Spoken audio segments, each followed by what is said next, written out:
अब बात Asia cup की करें तो जैसा आप देख सकते हैं स्क्रीन पर इस वक्त की कोई मैच तय नहीं है चिराग। एक बड़ा क्वेश्चन मार्क एशिया कप पर लगा हुआ है और अगर हम एशिया कप नहीं खेलते हैं जहां पर बड़ी एशिया की दिग्गज टीमें होती हैं, ये तो वन ऑन वन सीरीज की बात हो गई, लेकिन एशिया कप जो है वो एक अलग ही नजरिए से हम उसे देखेंगे क्योंकि और भी कई टीमें उसमें हिस्सा लेती हैं, बड़े टूर्नामेंट के प्रेशर का भी एक्सपीरियंस आपको मिलता है। वो इंडिया का नहीं खेलना क्योंकि पाकिस्तान में, और हम सभी को पता है इंडिया की तरफ से बीसीसीआई ने मना कर दिया है कि पाकिस्तान हम नहीं जाएंगे। पूरे 14 साल बीत गए, हम लोग आज तक पाकिस्तान नहीं गए राजनीतिक कारणों की वजह से। ऐसे में अगर वहां टीम इंडिया नहीं जाती है तो एक बड़ा लूप होल मैं इसे समझती हूँ। बिल्कुल बिल्कुल। और देखिए यहाँ पर देखने वाली बात ये भी होगी क्योंकि रमीज राजा ने अभी हाल ही में एक और प्रेस कॉन्फ्रेंस की है, वो जो इंग्लैंड और पाकिस्तान के बीच टेस्ट मैच खेला जा रहा है उसके बाद उन्होंने दूसरे दिन के बाद प्रेस कॉन्फ्रेंस की है। उसमें उन्होंने साफ कहा है कि हम अगर पाकिस्तान में एशिया कप नहीं होता तो हम खुद ही एशिया कप में भाग नहीं लेंगे। यहाँ पर देखने वाली चीज़ ये भी ज़रूरी हो जाती है क्योंकि T20 विश्व कप से पहले जो एशिया कप होता है वो T20 फॉर्मेट में होता है। यहाँ पर जो वनडे विश्व कप से पहले जो एशिया कप होगा वो वनडे फॉर्मेट में होना है। यहाँ पर आप देखेंगे श्रीलंका, बांग्लादेश, भारत और अफगानिस्तान, पाकिस्तान, ये सारी टीमें एशिया कप खेलती हैं।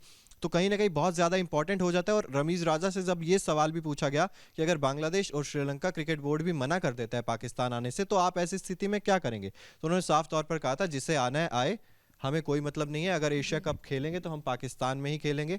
तो कहीं ना कहीं बातें बहुत ज्यादा पाकिस्तान की तरफ से की जा रही हैं, बहुत पॉलिटिकल हो रहा है मुद्दा और ये आर या पार वाला सिचुएशन हो गया है। बिल्कुल। और जय शाह ने साफ बयान दिया था, जो सेक्रेटरी हैं बीसीसीआई के, कि हम न्यूट्रल वेन्यू पर ही करवाएंगे एशिया कप को, पूरी कोशिश। और ये सब जानते हैं कि बीसीसीआई कितना बड़ा बोर्ड है, तो वहां पर कहीं ना कहीं मुझे लगता है कि कोशिश यही रहेगी कि न्यूट्रल वेन्यू पर हो और उसका फायदा फिर भारतीय टीम भी उठा सके।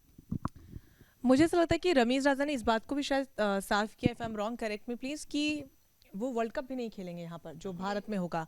तो ये जो चल रहा है ना, फिर मैंने वही बोला, जो विवाद जुड़ रहे हैं और इस तरह की बयानबाजी ये होने नहीं चाहिए थी। खेल को खेल की भावना के, हालांकि मैं इस बात से बहुत ज़्यादा ताल्लुक नहीं रखती हूँ कि भारत को वहाँ नहीं जाना चाहिए, ठीक है कुछ राजनीतिक कारण है तो ठीक है, वो चीज़ पे मैं टिप्पणी नहीं करना चाहूँगी। लेकिन पाकिस्तान का ये कहना है कि हम भारत में आके नहीं खेलेंगे, वो भी तब जब आप जानते हैं कि आपका पाकिस्तान बोर्ड किन आर्थिक समस्याओं से जूझ रहा है।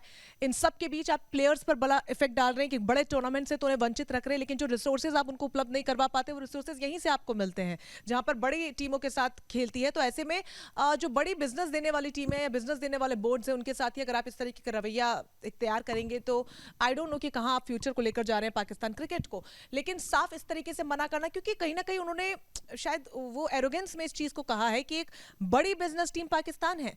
उन्होंने ये भी कहा है कि हमने फाइनल खेला है, हम चैंपियंस बने हैं, तो इंडिया को कौन देखेगा। साफ उन्होंने ये बोला है कि आपको कौन देखेगा अगर हम नहीं खेलेंगे। सही बोला आपने। और ये जो शेड्यूल जारी हुआ है ये बहुत ही ज़्यादा इम्पॉर्टेंट है इंडिया के लिए, क्योंकि उसमें जीतना काफ़ी इम्पॉर्टेंट है इंडिया को।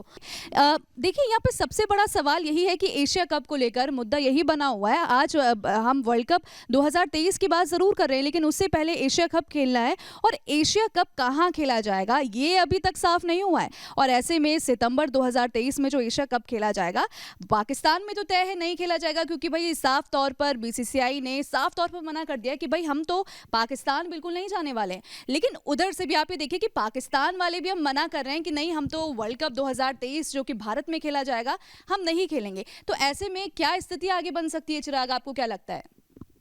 देखिए बिल्कुल स्थिति तो यही अब तक लग रही है कि वो जो न्यूट्रल वेन्यू है वो फिर कहीं ना कहीं आप जाकर आबू धाबी या दुबई में खेलेंगे, वहाँ पर यूएई में, क्योंकि पहले भी मुकाबले हो चुके हैं, आईपीएल भी खेला जा चुका है यूएई में 2 बार। तो कहीं ना कहीं मुझे लगता है वो न्यूट्रल वैल्यू वही डिसाइड होगा। और मुझे नहीं लगता कि पाकिस्तान टीम ये चाहेगी कि हम 50 फॉर्मेट एशिया कप ना खेलें वर्ल्ड कप से पहले, क्योंकि वो भी इस टूर्नामेंट की अहमियत जानते हैं, उनको भी काफ़ी सारे सवालों के हल करने होंगे। जैसा कि हम बात करें भारतीय टीम के पास भी कई सारे सवाल हैं, लेकिन पाकिस्तान के पास भी तो कई सारे सवाल, और पाकिस्तान हमेशा से ही ऐसा करता है, पहले मना कर देता है, बाद में खेलने भी आ जाता है, फिर वो बयान जो है, पुराने ट्वीट्स जो है हम सब निकाल कर लाते हैं कि रमीज राजा ने ऐसा कहा था, बाबर आजम ने ऐसा कहा था। तो कहीं ना कहीं ट्रोल भी होता है। पाकिस्तान आएगा जरूर, लेकिन अब कर भी क्या सकता है इस स्थिति में, बोल ही तो सकता है सिर्फ।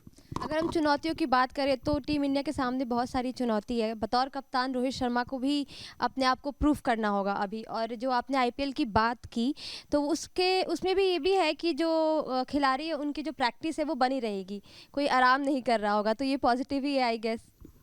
देखिए पॉजिटिव तो है, लेकिन जैसे कि आप जिक्र कर रहे थे कि ट्वीट्स वो कर देते हैं, लेकिन वो कहते हैं ना कि बदनाम हुए तो क्या नाम तो हुआ। तो मुझे लगता है कि पाकिस्तान उसी पॉलिसी पर आगे बढ़ता है कि वो कहते हैं कि bad publicity is always a good publicity, तो वो उस पॉलिसी पर आगे बढ़ता है और शायद कहीं से लाइमलाइट मिल जाए तो क्यों नहीं, व्हाई नॉट। तो